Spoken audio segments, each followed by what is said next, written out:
Buenos días, buenas tardes, buenas noches. Yo soy Pedro Iniesta. Esta es su videocolumna Macro y Micro para el canal de Jesús Escobar Tobar.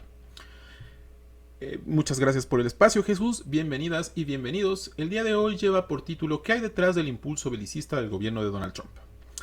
El pasado 14 de octubre, la agencia norteamericana Reuters publicó una nota sobre la presunta suspensión de visas a más de 50 políticos mexicanos, una gran parte de ellos del partido gobernante Movimiento de Regeneración Nacional, Morena. Según la agencia, este retiro de visas tendría de trasfondo la lucha contra los cárteles de la droga mexicanos, sugiriendo que dichos funcionarios y políticos estarían vinculados al narcotráfico en nuestro país. A partir de esta nota, decenas de medios mexicanos replicaron la información proveniente de una fuente que, según la misma agencia, pidió anonimato, dada la sensibilidad del tema. Al respecto, la presidenta Claudia Sheinbaum señaló que el gobierno federal no cuenta con información sobre el retiro de las visas, ya que el gobierno de Estados Unidos la dirige exclusivamente a las personas que son objeto de estas medidas, es decir, a aquellos a quienes se les ha retirado la visa de manera efectiva. La doctora Claudia Sheinbaum, además, afirmó que esta información solo podría llegarle cuando se tratara ya de un asunto de seguridad pública, es decir, cuando ya se encuentre en pie una investigación del Departamento de Estado norteamericano en la que se haya vinculado a proceso a alguno de estos funcionarios o políticos. Ahora, quizás en el contexto internacional esta nota parece un tanto irrelevante, considerando sobre todo que el genocidio en contra de la población palestina continúa en Gaza a pesar del supuesto cese al fuego anunciado por Israel y Estados Unidos. Así, una medida contra funcionarios o políticos mexicanos de medio pelo no parece trascender tanto, pero vamos por partes. Recordemos primero que esta no es la primera vez que se anuncia mediante agencias de noticias norteamericanas que diversos políticos y funcionarios mexicanos son objeto de este tipo de acciones presuntamente asociadas a la lucha contra el narcotráfico. Se trata de un acto que no es aislado y que busca abiertamente impulsar la narrativa de una supuesta subordinación del Estado mexicano a los cárteles de la droga con fines intervencionistas. A pesar de que el retiro de las visas se ha anunciado con bombo y platillo, lo cierto es que para los distintos medios de información ha sido difícil confirmar la lista de aquellos funcionarios que habrían sido sometidos al retiro de las visas. Según la agencia Reuters, solo se habría comprobado en el caso de 4 funcionarios mexicanos, de los cuales destaca la gobernadora morenista de Baja California, Marina del Pilar, de lo cual supimos en mayo de este año cuando se anunció con la misma estridencia el retiro de su visa. Ahora, el retiro de las visas es una medida que no requiere justificación por parte de Washington. Basta con que algún oficial considere que determinados actores van en contra de los intereses norteamericanos nacionales. Se trata pues de un comodín que tiene un menor costo político que aplicar sanciones económicas como los aranceles o que ejercer una acción penal en contra de estos funcionarios. Pero ¿para qué les sirve a las autoridades norteamericanas el retiro de las visas a una parte de la élite política mexicana? ¿Realmente persigue objetivos de justicia con la finalidad de combatir a los cárteles? Habría que aclarar, en primer lugar, que el retiro de estas visas no tiene como respaldo una investigación judicial. Por el contrario, se trata de un mecanismo de presión política tal como reconocen 3 ex embajadores estadounidenses según la misma nota de Reuters. Después de todo, resultaría extraño que si estos funcionarios estuviesen siendo investigados por las instituciones de justicia norteamericanas, evitaran que viajen a Estados Unidos para ser capturados por las fuerzas de la ley en aquel país, tal como en su momento ocurrió con el exsecretario de la Defensa Nacional de Enrique Peña Nieto, el general Salvador Cienfuegos, quien en 2023, recordemos, fue detenido a petición de la Administración para el Control de Drogas, es decir, la DEA por sus siglas en inglés. En aquel entonces, el general enfrentaba una acusación por presuntamente proteger a grandes capos de la droga operando en nuestro país. No hubo aviso ni visa retirada. Las agencias norteamericanas no iban a perder la oportunidad de detener a un presunto protector del narcotráfico de las más altas esferas mexicanas, toda vez que contaban ya con una investigación en su contra. Entonces, en esta ocasión, ¿qué es diferente? ¿Por qué las agencias norteamericanas no esperan a que los funcionarios y políticos mexicanos viajen a su país y sean detenidos en su territorio? Muy fácil, porque no tienen un caso en su contra. Y es que, como nunca, la supuesta lucha antinarcóticos del mayor consumidor de sustancias ilícitas queda develada como lo que es: una estrategia para impulsar los intereses de las élites norteamericanas tanto en su territorio como en el exterior.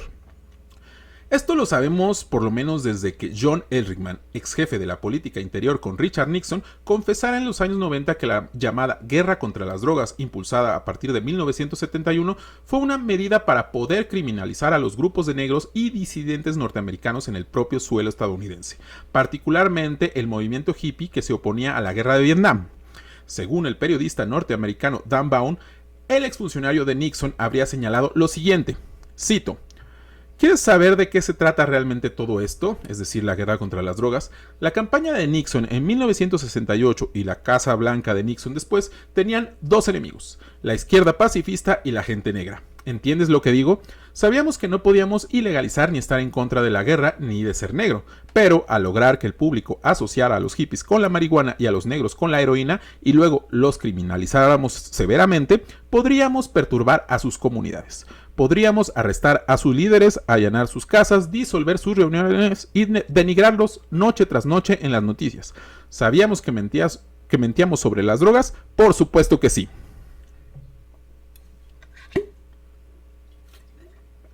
Once años después, y casi a punto de concluir la Guerra Fría, el expresidente Ronald Reagan relanzaría dicha guerra contra las drogas, pero ahora abarcando una gran parte de América Latina y el Caribe. Las consecuencias, entre ellas se encuentra el incremento del paso de la cocaína de manera masiva por nuestro territorio, al haber incrementado la vigilancia de entrada a Estados Unidos vía el Caribe y la Florida, y con ello también el incremento exponencial de la violencia asociado al tráfico de drogas en nuestro país. De esta guerra se desprenderían muchos mecanismos de presión política y diplomática, tales como la certificación del Congreso norteamericano que condicionaba la entrega de apoyos y donaciones a los países socios a partir de la adopción de medidas antinarcóticas promovidas por Washington, siempre punitivas, siempre militarizadas. De ahí nacería el Plan Colombia, así como el incremento de las actividades de la DEA en nuestro país con el pretexto del asesinato de su agente Enrique Kiki Camarena, que ocurrió en 1985. Presuntamente por el cártel de Guadalajara en contubernio con la Dirección Federal de Seguridad, que tuvo que ser deshecha en aquel entonces. Una vez caído el muro de Berlín, a finales de los años 80, y un sistema económico unipolar fue innegable, no fue difícil para Washington continuar con su política intervencionista a pesar de la caída de su mayor enemigo, el comunismo. Pero esta vez el enemigo era un agente criminalizado y que podía tener tantos rostros como la élite norteamericana se imaginara, el narcotráfico. El experimento ya había concluido y había sido exitoso. Washington y sus élites pusieron a prueba la lucha contra el narcotráfico en su país como un mecanismo de control y subordinación de los enemigos internos, y ahora la llevarían a Latinoamérica y otros territorios. Ahora bien, existe un paralelismo en cómo se vincula hoy en día la política externa e interna de Estados Unidos con la lucha contra las drogas iniciada por Ronald Reagan y Richard Nixon. El presidente Donald Trump ha establecido algunas acciones y declaraciones que parecen prepararse en primer lugar para un conflicto interno. Además de la orden de desplegar a la Guardia Nacional en varias ciudades gobernadas por demócratas, incluyendo Chicago y Portland, Trump ha realizado actos simbólicos que preocupan a más de un norteamericano por la agresividad y la irregularidad en sus declaraciones. El más relevante, sin dudas, fue la reunión que tuvo a finales de septiembre con los generales de las Fuerzas Armadas, con la cual buscó politizar a los principales mandos norteamericanos, invitándolos a sumarse en su cruzada contra lo políticamente correcto y lo woke, prácticamente bajo la amenaza de perder sus carreras y grados de no hacerlo. Vale la pena repetir algunas de sus palabras. En las últimas décadas, los políticos llegaron a creer que nuestro trabajo consiste en vigilar los confines de Kenia y Somalia. Pero Estados Unidos está siendo invadido desde dentro. Estas personas no llevan uniformes, pero nos invaden desde dentro y los estamos deteniendo con mucha rapidez. Después de gastar billones de dólares en defender las fronteras de países extranjeros, a partir de ahora defenderemos con su ayuda las fronteras de nuestro país. Así el nivel de belicismo del discurso de Donald Trump en su propio territorio y contra su propia población. En este contexto de tensiones internas, Trump también ha sugerido que las ciudades en donde se está ordenando el despliegue de las Fuerzas Armadas podrían ser utilizadas como una especie de campo de entrenamiento para los militares norteamericanos. Aquí cabría preguntarnos, ¿entrenamiento para qué? Estas acciones, que parecen preparar a la población y a los militares norteamericanos para un conflicto interno, mantienen una relación estrecha con el incremento de las presiones hacia otros países y regímenes, incluyendo el mexicano, para lo cual recurre al discurso antidrogas, tal como Washington lo ha hecho durante las últimas décadas. Es el caso de las últimas vejaciones en contra de Venezuela y el régimen de Nicolás Maduro. Recordemos que ha sido acusado Nicolás Maduro directamente de pertenecer al cártel de los soles. Se incrementó incluso en 100% la recompensa para capturarlo, sabiendo que está en el Palacio de Gobierno en Venezuela. Recordemos que antes del despliegue de la Guardia Nacional en Portland, Trump había ordenado a la Armada estadounidense el despliegue de buques de guerra en la costa venezolana para ejercer presión contra el régimen de Maduro. Además, hasta ahora, 6 ataques de las fuerzas norteamericanas contra civiles han tenido lugar en el Caribe, el último de ellos ocurriendo justo frente a la costa de Venezuela, según palabras del propio Trump, asesinando al menos a 6 civiles. Pero las justificaciones y las pruebas de que estos civiles en las lanchas pesqueras eran una amenaza para los intereses norteamericanos brillan por su ausencia. Y luego de los últimos ataques, el presidente Trump ha declarado con bastante cinismo que hoy en día los pescadores venezolanos temen incursionar en el mar debido a los ataques. Conviene recordar aquí cómo es que precisamente fueron pescadores quienes habrían detenido una operación no exitosa de algunos mercenarios entrenados por Estados Unidos en el año 2020 para capturar a Nicolás Maduro. Esta operación llevaba como nombre Operación Gedeón o Gedeón.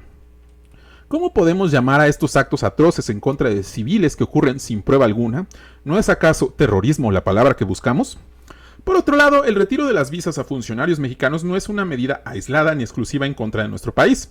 Gustavo Petro, presidente de Colombia, que pertenece al espectro izquierdista de la política, recibió esta sanción luego de que instara a los militares norteamericanos a desobedecer a su presidente si les ordenaba atacar a los palestinos en Gaza. Igualmente en Brasil les fueron retiradas las visas a 12 jueces, algunos de los cuales habían participado en la condena al expresidente brasileño ultraderechista Jair Bolsonaro, por haber roto con la vida democrática cuando ordenó a sus simpatizantes ejecutar un golpe de estado contra el izquierdista Luis Ignacio Lula da Silva, cuando este estaba por tomar protesta. Como vemos, las acciones no son aisladas, evidenciándose como parte de una estrategia punitiva en contra del espectro izquierdista de nuestra región, tal como lo ha sido el despliegue de militares en los estados gobernados por el Partido Demócrata en Estados Unidos. Este cinismo no solo se observa en contra de los gobiernos alineados a la izquierda, como ya lo vimos cuando Donald Trump amenazó directamente a los argentinos, diciendo que si no ganaba la ultraderecha representada por Javier Milei en las próximas elecciones, suspendería la ayuda brindada al país en el Cono Sur. La incongruencia de un presidente que ha declarado en múltiples ocasiones que ha terminado con diversos conflictos internacionales es evidente, no solo por el cambio de nombre de su Departamento de Defensa a Departamento de Guerra, confesando sus pulsiones claramente bélicas, sino por sus acciones que provocan y amenazan a los distintos regímenes en Latinoamérica.